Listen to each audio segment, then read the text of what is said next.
Hello and welcome, but what is Euro Truck Simulator 2? Now you probably already have seen a video on Euro Truck Simulator somewhere else before. I know the Oxcast did a video on it, and Nerdcubed also did a video on it, I think. Yeah, I can remember. There's only two I can remember though. Anyway, how does the game actually play? At the start of the game, you make your driver and your company.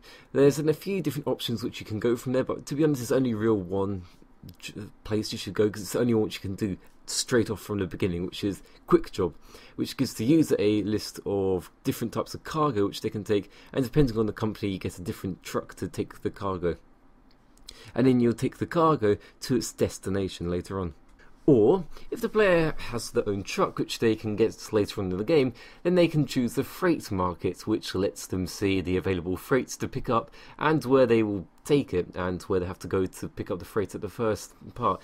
As far as simulations go, this is the most realistic part of the game which you end up getting, and it just makes the immersion a bit further there, and it just adds to a bit more authenticity, I guess you could argue. I don't know, I'm not a truck driver, so Although, speaking about realism, you can do a form of fast travel if you want to, so that's what really Quick Job is. It takes you straight to there, puts you straight in the truck, and then you just take the cargo to its destination. You also can fast travel to, say, truck dealers and any garages which you own. The player will also get experience from jobs, which lets them level up their stats. So if they want to drive longer distances, or if they want to carry around more dangerous cargo, such as, say, dynamite or concentrated sodium chloride, things, two options.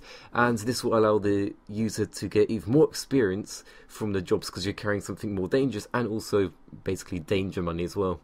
Money that the player earns can also be spent on upgrading owned trucks, and buying garages, and also employing other drivers to drive your trucks around so that they can further bring in more profit for your company. So now for my opinion. This simulator is actually playable. Interestingly, there are a number of other simulators which will try and simulate things. Some of them do it well, some of them they just won't do it well at all. But for the most part, they usually just never keep you interested and don't really give you a reason to play, as to say. I at first also thought that it would be another one of those games which just wasn't going to be interesting whatsoever, and pretty much would just fail at trying to simulate, well, driving a truck. But surprisingly, this game actually has a lot of polish to it. It's like the amount of terrain which has been like it must have been hands done. Yeah, obviously it's hand done. It's nowhere near randomly generated. It's just they've actually put work into making the scenery look good.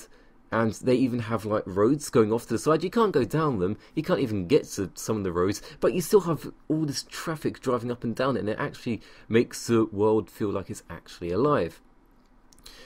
And the game also rewards you for driving properly. But it really just rewards you by not finding you out the arse. I would say that if you want to play this game though, you're probably going to want to play the demo first. And you should also remember that to get to the sort of better part of the game, when you get your own truck, you can't do that straight away because you need your drivers to get some experience first. But then, to be honest, the first jobs are kind of nicky-picky, and you might as well just be using Quick Job anyway to be getting them. So yeah, it's a win-win in that sense. There's only one other thing that you need to take into account if you do want to play this game. Play it as a relaxation game, seriously. It lets you play your own music, or you can even play a internet radio station on it, and seriously, the game is better played as a relaxing game, because you'll be driving for long distances. Even with the short distances, the money which you get from it is kind of bitty, so you do want to be doing lots of them if you're doing smaller ones or a few bigger ones. And of course, the journeys are really long, so the game works, as I said, really well in my opinion for a relaxation game, because you just sit there, listen to your music, and you have some bare bones gameplay. Not really bare bones gameplay, but just nice controlling. Although I would say that, yeah, you're not going that fast. Like the max speed you could go is, say, 55 miles per hour, which is, I think it's about 110 kilometers. It's not the fastest speeds, but you feel it when you're in a truck, and it does feel like a big lumbering beast when you're actually driving the truck around. Hopefully, you now have some idea to what Euro Truck Simulator 2 is. If you enjoyed the video, give it a like. If you want more, subscribe. Or feel the wrath of the almighty sticky notes.